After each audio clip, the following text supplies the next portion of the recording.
Bonjour à tous. Quand les États dépensent des milliards de dollars pour aller dans l'espace découvrir de nouvelles planètes qui pourraient abriter la vie, c'est la première chose qu'ils recherchent, l'eau. Parce que sans elle, pas de vie. Alors sur notre planète, on a de la chance, elle est omniprésente. Mais dire qu'elle est omniprésente ne veut pas dire que tout le monde y a accès de façon équitable. Pour certains d'entre nous, l'eau n'est pas un problème, ce n'est même pas une question. Pour d'autres, c'est à certaines périodes de l'année qu'elle peut être source d'inquiétude. Par contre, pour beaucoup, elle est une vraie menace. Une menace bien réelle. Et je ne parle pas seulement d'un point de vue environnemental. Aujourd'hui, les enjeux autour de l'eau sont considérables. L'eau peut être une arme économique, une arme géopolitique. Elle a même été à certaines périodes sombres de notre histoire une arme de guerre. Alors, pour le moment, tout le monde se focalise sur le carbone. À juste titre. Décarboner nos sociétés et nos économies est un enjeu majeur. Mais préserver nos différentes ressources en eau, en maîtrisant efficacement sa distribution et en arrêtant de la polluer, est un enjeu vital.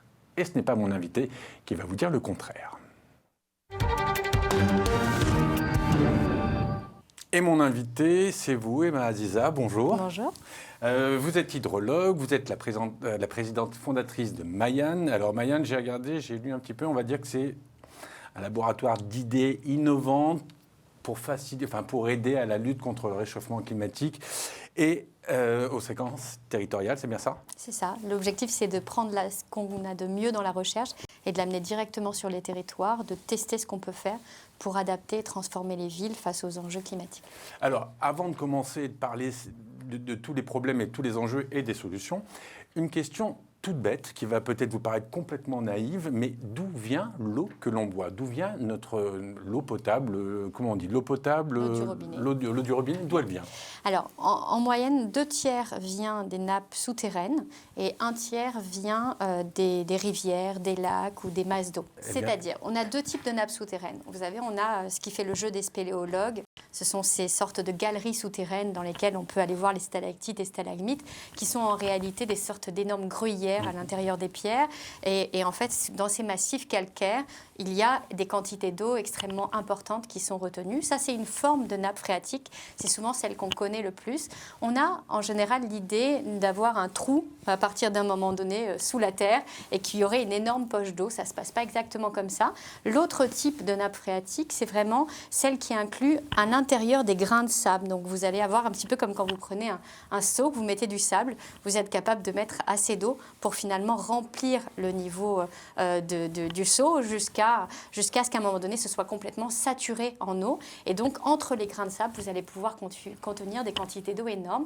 On va la prélever avec des forages, en général avec des puits. Et donc, en fonction de la géologie du milieu, on va aller chercher cette eau souterraine qui va en grande partie alimenter nos réservoirs, qui ensuite viendront par le biais de canalisation jusqu'à nos robinets. Et puis, l'autre moyen, parfois quand on n'a pas assez d'eau souterraine ou qu'on cherche à la préserver, eh bien, on va en chercher en partie dans nos rivières qui effectivement vont être souvent plus polluées parce que plus exposées, que ce soit aux pesticides ou à tout type de polluants. Donc on va beaucoup mieux la nettoyer et on va parfois même la mélanger, c'est ce qu'on fait d'ailleurs en amont de Paris, on va la mélanger entre les eaux souterraines et les eaux superficielles. Et ce résultat-là arrive dans nos robinets. Mais on est d'accord que cette eau que l'on trouve souterraine, c'est d'abord de l'eau de pluie? Alors, à la base, bien sûr, c'est de l'eau de pluie. Cette eau de pluie, une fois qu'elle pénètre dans les sols et qu'elle arrive dans les milieux souterrains, en réalité, elle va être nettoyée par les sols, qui ont vraiment une fonction, qui vont non seulement la drainer, mais en plus la filtrer. Donc, on récupère une eau plutôt de qualité, qu'on va tout de même traiter avant qu'elle arrive à notre robinet. Donc, il y a énormément de traitements et suivant le type de traitement, le goût va aussi beaucoup évoluer. Mais effectivement, c'est de l'eau de pluie, vous avez raison, sauf que ce n'est pas de l'eau de pluie qu'on consomme directement venue du ciel. Ben oui, alors vous précédez un petit peu parce que je vous ai tendu un faux piège. Si je vous ai posé cette question qui peut paraître un peu saugrenue, c'est que j'ai lu que le ministère de la Santé considère que l'eau de pluie n'est pas assez qualitativement bonne pour être considérée comme étant potable? Si vous mettez un verre d'eau sur votre balcon et que vous récupérez l'eau de pluie directement, cette eau, elle est directement potable puisque c'est quand même de l'eau pure. Suivant là où elle arrive d'ailleurs dans le milieu, vous allez avoir des eaux plutôt lourdes ou des eaux légères parce qu'on a des isotopes de l'eau et nous n'avons pas la même qualité de l'eau suivant la manière dont le nuage va pénétrer jusque dans les terres et là où la pluie va tomber. Mais dans l'ensemble, cette eau, elle est consommable tout de suite. Sauf que pour récupérer ces eaux de pluie, en général, on va avoir des récupérateurs d'eau de pluie et ça va vraiment ruisseler d'abord sur les toitures. Donc, ça va emporter avec certaines pollutions. Un effet nettoyant, quoi. Exactement. Non seulement on ramène toutes les sortes de pollutions, mais quand on va conserver cette eau, ensuite, il va y avoir un risque de pollution microbienne, bactérienne. Et donc, c'est ce pourquoi le ministère préconise de ne pas utiliser cette eau directement de manière potable. Par contre, cette eau réutilisée pour notre jardin, pour l'arrosage, elle va à nouveau être filtrée dans la terre, elle va être absorbée et elle fera de magnifiques légumes qui seront, eux, consommables directement. Donc on peut rassurer tous les enfants du monde entier, quand ils ouvrent la bouche et qu'il y a de l'eau qui tombe du ciel, ils peuvent la boire, ils craignent rien. L'eau, je le disais en préambule, l'eau est omniprésente sur Terre. Après, on n'y a pas accès de la même manière, mais cette eau, il n'y a que 2% et demi qui est considérée comme de l'eau douce. Et sur ces 2% et demi, je crois qu'il n'y a qu'1% que l'on peut utiliser. Les autres étant les icebergs, la glace, ce genre de choses. C'est bien ça? C'est presque ça. Voilà. On a à peu près 96%, on va dire, d'eau salée. Sur le reste qui compose un peu l'eau douce, on a 2% qui va constituer tous les Island Seas, c'est-à-dire le Groenland, l'Antarctique, les eaux situées dans les glaciers, le permafrost. Donc toutes ces eaux-là auxquelles on n'a pas directement, nous, accès pour avoir de l'eau douce. On a essayé parfois de remorquer des icebergs, mais on s'est rendu compte qu'à un moment donné, c'était quand même un peu compliqué. Donc, le reste de l'eau douce disponible, elle est située dans deux milieux. On a 1% de l'eau douce planétaire qui est située dans les réserves souterraines. Parfois, ce sont des réserves fossiles qui ont été... c'est de l'eau qui s'est infiltrée il y a des milliers et des milliers d'années et que l'on récupère aujourd'hui massivement. Je pense par exemple au Sahara, où on avait, il y a 6000 ans de ça, une forêt quasiment amazonienne, si vous voulez, et effectivement, les milieux souterrains sont remplis d'eau extrêmement pure qu'actuellement on prélève massivement alors qu'on a une zone désertique située au-dessus. Donc en fait, on a 1% de cette eau planétaire dans ces milieux souterrains et seulement au niveau des milieux superficiels, 0,00012%. Donc en réalité, l'eau des rivières, l'eau des lacs, c'est vraiment un milieu extrêmement faible et c'est celle qui est le plus directement accessible. Et la plus fragile aussi, faible et fragile.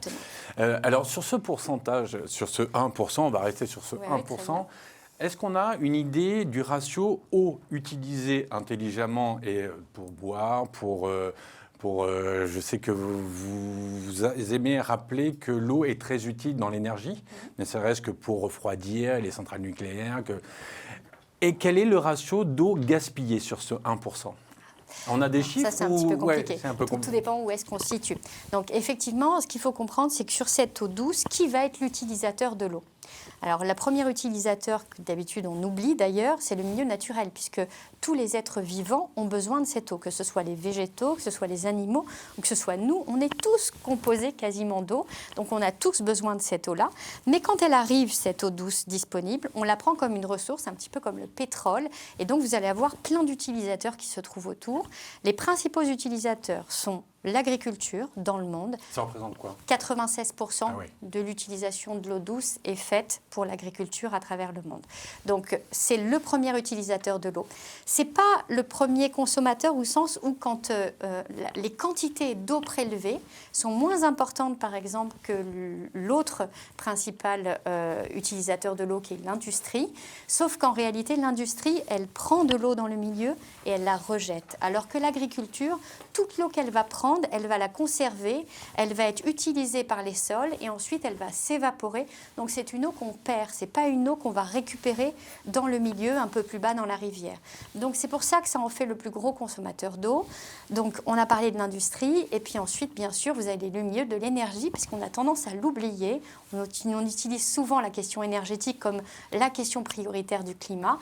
on oublie bien souvent que pour avoir de l'énergie, dans la majeure partie des cas, si ce n'est l'éolien et le solaire, il faut de l'eau, voire beaucoup, beaucoup d'eau, que ce soit les barrages hydroélectriques, que ce soit pour l'extraction de pétrole, pour l'extraction du charbon, ou enfin pour le gaz naturel. Ce sont vraiment des process qui nécessitent en fait l'utilisation de l'eau. Et ça pose d'ailleurs un problème majeur dans les zones où on a des sécheresses extrêmes, parce que qui dit sécheresse dit directement manque d'énergie et donc fermeture d'usines, perte de croissance, etc. Donc quand tout à l'heure je disais que l'eau est au centre de tous nos enjeux, on n'est pas loin du compte, on est carrément dedans. En fait, on a tendance à l'oublier, mais l'eau, c'est une surdouée. Elle sait tout faire, elle sait réchauffer, elle sait refroidir. C'est un solvant extraordinaire.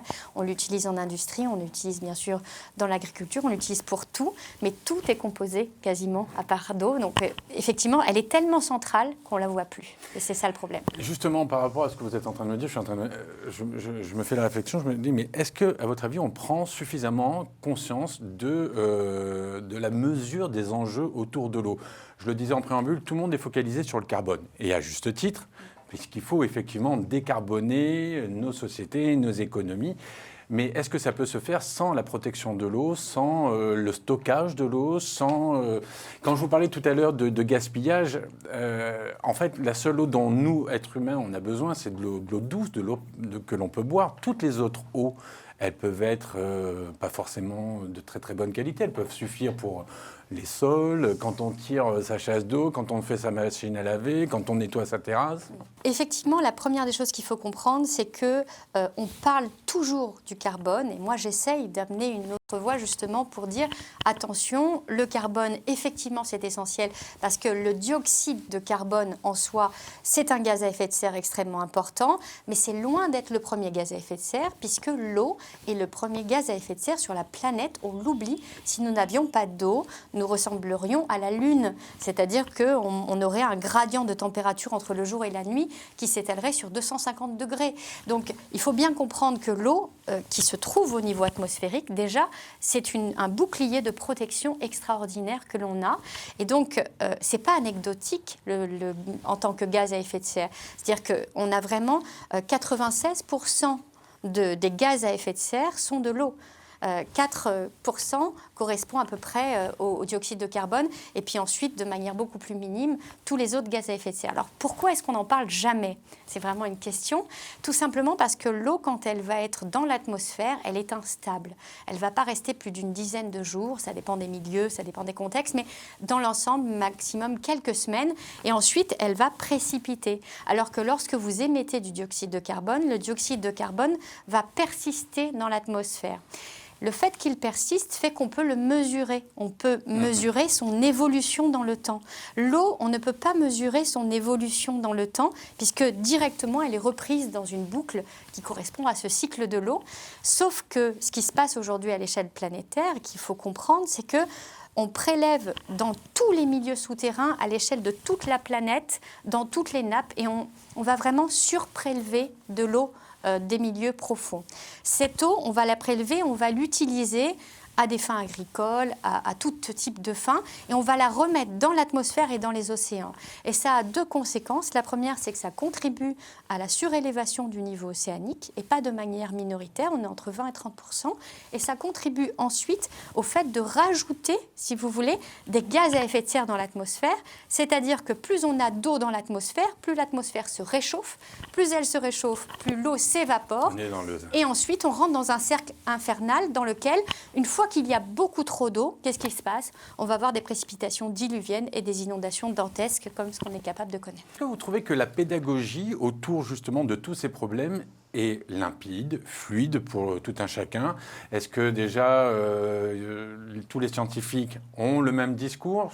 Je ne crois pas. Il y en a qui s'en servent pour des raisons purement financières et commerciales. Il y en a d'autres, c'est du lobby. Je voudrais vous faire écouter quelque chose concernant la pédagogie. C'est Frans Timmermans, que vous devez connaître, qui a interpellé le public lors de la COP26. On écoute ce qu'il dit et on se retrouve. Mon fils Marc m'a envoyé une photo de mon petit-fils Kiss, qui a 1 an. Je me disais que Kiss aura 31 ans en 2050 et que si nous réussissons,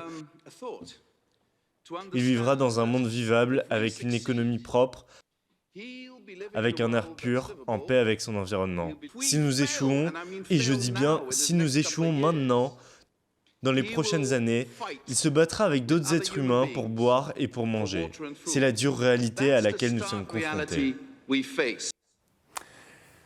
Ça, c'est de la pédagogie que tout le monde peut comprendre. Alors, on va nous dire, oui, c'est catastrophique, vous vous amusez à vous faire peur et tout. Non, on ne s'amuse pas à se faire peur, c'est la triste réalité. Je pense que la pédagogie, de toutes les façons, c'est le meilleur moyen de modifier les consciences et d'essayer de faire prendre conscience à l'importance que revêt cette question justement de l'eau. Moi, c'est quelque chose qui me porte depuis longtemps parce que j'avais créé il y a une dizaine d'années une association où, au fur et à mesure du temps, on a formé plus de 100 000 enfants dans les écoles et on se rend compte que les enfants sont passionnés par le fait de comprendre d'où vient l'eau chez eux, comment l'eau comment elle est constituée sous leurs pieds, d'où vient le danger quand ils sont dans des zones inondables, pourquoi le risque de sécheresse. Souvent, on leur dit ferme le robinet quand tu te laves les dents, mais on ne leur explique pas pourquoi. Je crois qu'il est essentiel d'aller beaucoup plus loin, de faire de la pédagogie de manière massive. Moi, je l'ai fait à ma petite échelle, mais je crois qu'on doit le faire aujourd'hui partout. Et la question de l'eau, elle est cruciale parce que expliquer juste aux gens en les culpabilisant qu'il faut absolument prendre une douche et pas un bain sans jamais expliquer un pourquoi derrière et qu'est-ce qui est essentiel, alors qu'on sait très bien qu'un Européen moyen consomme en moyenne 5000 litres d'eau par jour dans son eau virtuelle, dans son assiette, dans sa manière de s'habiller. Oui, ce qu'on disait, l'agriculture. Mais c'est de l'eau. Oui, bien c'est sûr, de l'eau d'ailleurs, mais c'est de l'eau. Quand on va au supermarché, tout ce que l'on consomme, on consomme de l'eau qui a été utilisée ailleurs. Donc on la prend à d'autres populations. Et donc en fait, cette notion d'équité de l'eau, cette notion du fait qu'on a l'impression finalement que tout est très accessible et que c'est normal, il faut comprendre derrière que tout ce qui pousse et tout ce qui va finir à un moment donné dans notre assiette, que ce soit d'ailleurs de la viande, une partie carnée qui utilise encore bien plus d'eau, ou bien que ce soit le côté végétal et toute forme de céréales, etc.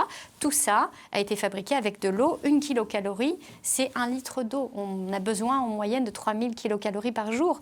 Donc il faut imaginer qu'à un moment donné, derrière toute cette eau consommée, on a besoin de comprendre d'où elle vient. Et la jeunesse, je pense, en la formant, on leur donne une éco-conscience qui est essentielle dans un moment où peut-être... on vient de passer ces 30 dernières années avec des publicitaires qui nous ont mis à l'intérieur de nos subconscients le fait que la priorité devait être tout sauf l'essentiel.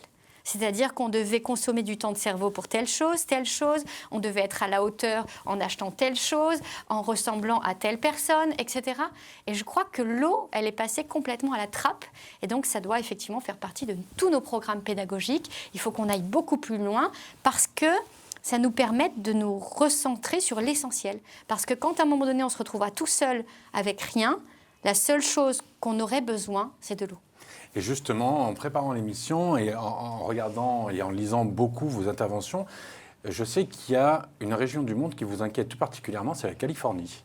Et j'ai même lu que vous êtes en train de nous dire que ce qui va nous arriver dans 5-6 ans, allez, si on est large, 10 ans, c'est ce qui se passe en Californie et ça va avoir de vraies grosses répercussions sur l'économie américaine et sur notre monde. Alors pourquoi la Californie m'inquiète ? Parce que la Californie a toujours vécu des sécheresses extraordinaires et colossales, ça fait partie de son histoire, mais là, elle vit des sécheresses historiques qu'elle n'a jamais vécues, c'est-à-dire qu'on est vraiment dans le hors norme. Et j'ai envie de dire qu'il y a 2 endroits dans le monde sur lesquels il faudrait qu'on puisse avoir ce focus, c'est l'Australie et la Californie, parce que ce sont les 2 premiers à subir de plein fouet, de manière extrême, les conséquences du changement climatique. D'ailleurs, toute l'année 2021, ils n'ont pas arrêté de brûler les deux régions. On voit très bien que l'Australie vient de vivre des inondations dantesques hors normes, qu'on a des sécheresses historiques encore absolument dramatiques. Donc, ce qui est très intéressant, c'est de comprendre à quel point l'eau en Californie a été utilisée comme le pétrole. C'est-à-dire qu'on prélevait de l'eau. D'ailleurs, ce sont principalement des sociétés pétrolières qui détiennent les terres agricoles en Californie. Ce qui est assez intéressant parce qu'on est dans le même mindset, finalement, dans la même logique. Et donc, en réalité, on a été prélevé le plus profondément possible jusqu'à atteindre un niveau où, à un moment donné, tous les petits fermiers ont des niveaux de captage avec des forages qui finalement n'ont plus d'eau parce que le niveau est beaucoup plus bas. Et donc, on fore encore plus loin. Pour vous donner un ordre d'idée, les routes s'affaissent de 30 cm par an localement. En Californie, on n'a quasiment plus une goutte d'eau qui coule dans la Sierra Nevada. On a une masse centrale en fait où il y avait toute cette agriculture extrêmement intensive qui était là et qui d'un seul coup ne reçoit plus de gouttes d'eau. On a beau avoir créé des barrages, il n'y a plus d'eau dans les barrages. Je crois qu'on arrive à la fin d'une histoire. C'est-à-dire qu'on a tellement prélevé qu'on n'a pas permis au milieu de se renouveler. Le problème, c'est que c'est assez significatif de ce qui pourrait se passer partout dans le monde. Je vous donne un exemple en France. On a construit de très grandes bassines. Ça correspond à peu près à 50 piscines olympiques. Et donc, au lieu de prélever dans le milieu souterrain jusqu'à un certain niveau d'équilibre où après on laisse l'équilibre et on laisse à l'eau finalement se renouveler, cette ressource, eh bien non, on va prélever l'eau pendant l'hiver dans les milieux souterrains, on va la mettre en surface et donc en fait on va permettre à cette eau non seulement de s'évaporer, sur le plan bactériologique c'est dramatique parce qu'on peut avoir tout type de pollution, donc il va ensuite falloir la traiter pour l'utiliser. Donc au lieu d'utiliser les milieux naturels qui nous protègent, qui préservent l'eau, qui la filtrent, en réalité on va la laisser à ciel ouvert, elle va s'évaporer, donc on va la perdre. Tout ça pour être sûr de pouvoir l'utiliser durant l'été, parce que lorsque vous avez une bassine, vous pouvez dépasser les arrêtés ministériels et vous pouvez quand même irriguer lorsque les autres ne peuvent plus. Une énorme hypocrisie. Et en réalité, je trouve qu'à un moment donné, dans une phase aussi critique, on ne peut plus jouer avec les éléments et encore moins avec la question de l'eau. Parce que ça veut dire qu'on joue avec nos vies, on joue avec notre futur et qu'on est en train d'appauvrir des nappes et que lorsque vous tarissez une nappe, elle peut mettre jusqu'à 10 ans pour se renouveler, voire même elle peut se tarir de manière définitive. Et tant qu'on ne comprendra pas qu'il faut protéger nos milieux et notamment ce que l'on a sous terre et arrêter de l'utiliser comme si c'était finalement un bien gratuit qu'on peut utiliser à bon escient et on peut la polluer et puis massivement et c'est pas grave, elle se renouvelle. Il y a un moment donné où quand on mange des éléments et qu'on mange tellement de pesticides et qu'on mange tellement de produits chimiques, on finit à un moment donné par être totalement intoxiqué. C'est ce qui est en train de se passer pour la planète et pour la Terre et je crois que si on ne comprend pas ça et qu'on ne comprend pas qu'on est dans cette chaîne nous-mêmes, on passe à côté de l'essence même de ce que l'on est. Alors, il y a une région dans le monde où l'eau a une valeur et on la connaît bien et on ne joue pas avec. Cette région, c'est l'Afrique, bien évidemment. Notre correspondant local, l'excellent Kevin Sonsi, est allé se promener dans quelques régions du Togo. On regarde son sujet et on en parle juste après.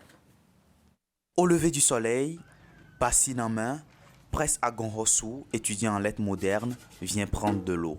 Nous sommes à Ouéga, dans la commune d'Abomey-Calavi, au sud Bénin. Le puits et le forage sont les deux voies par lesquelles ses habitants accèdent à l'eau. Pour mieux comprendre le choix du puits ou du forage et les difficultés qui y sont liées, nous avons interrogé un puisatier. Faire un puits, c'est différent de faire le forage direct. Le forage direct, c'est de foncer les tuyaux. Le puits, par exemple, c'est de creuser le sable jusqu'à aller là où se trouve l'eau.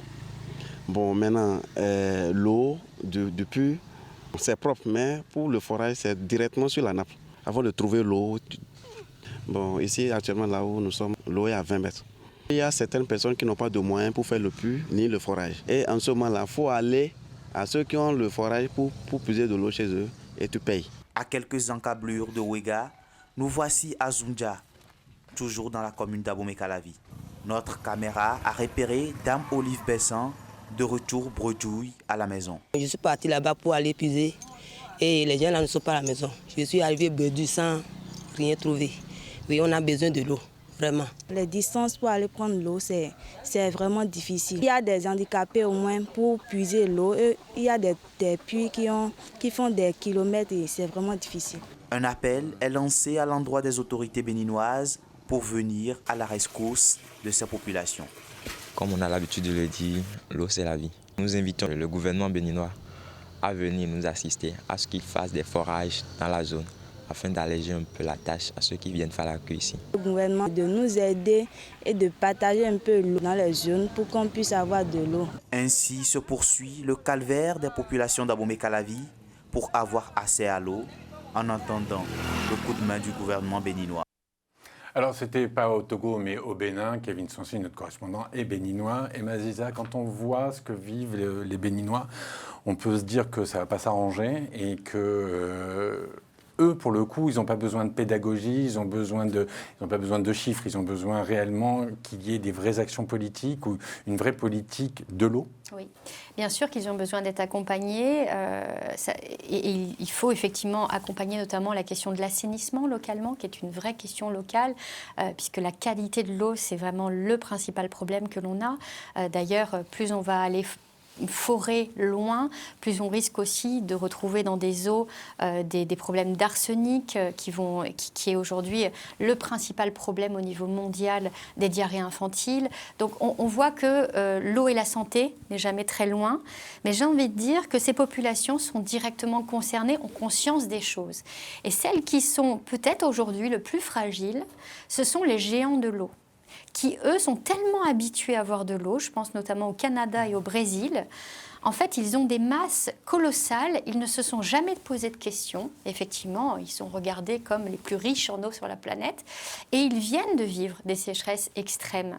Et ils ne sont absolument pas prêts dans leur système. Alors, une dernière question, parce qu'on arrive au terme de l'émission. Alors, ce n'est pas une question très joyeuse, mais le jour où il n'y aura plus d'eau dans les robinets des habitants de Los Angeles, Paris, Tokyo, il sera déjà trop tard ?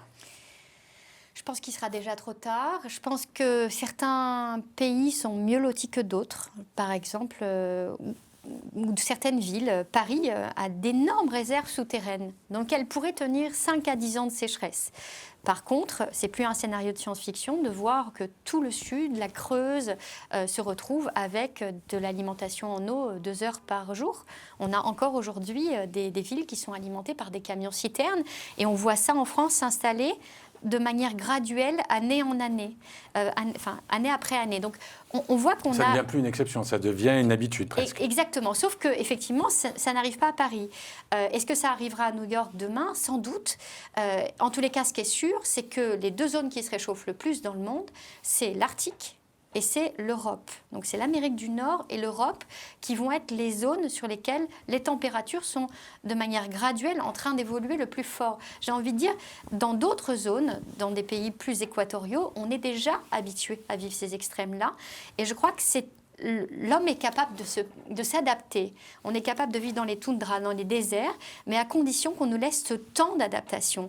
Et je crois que le pire, ce sont les pays occidentaux qui ne sont absolument pas prêts à être résilients sur le plan alimentaire, à savoir produire directement chez eux, à comprendre comment fonctionne leur terre, à gérer l'eau. Et il faut absolument essayer de créer un nouveau modèle, parce qu'effectivement, c'est les années à venir qui vont nous le proposer, ce modèle, où il faudra de toutes les façons s'adapter. Aziza, merci beaucoup. Merci. Si on veut avoir des informations, on va sur votre site Mayane, mayane.eu, Oui. et on a tout un tas d'informations très intéressantes et très pertinentes concernant l'eau. Et vous me permettrez de terminer cette émission avec une citation de Thomas Sankara que vous devez connaître, qui disait, il y a déjà 40 ans, l'ancien président du Burkina Faso, il disait « Il faut choisir entre le champagne pour quelques-uns ou l'eau potable pour tous ». C'est sur ces bonnes paroles qu'on se quitte. On se retrouve la semaine prochaine. À bientôt.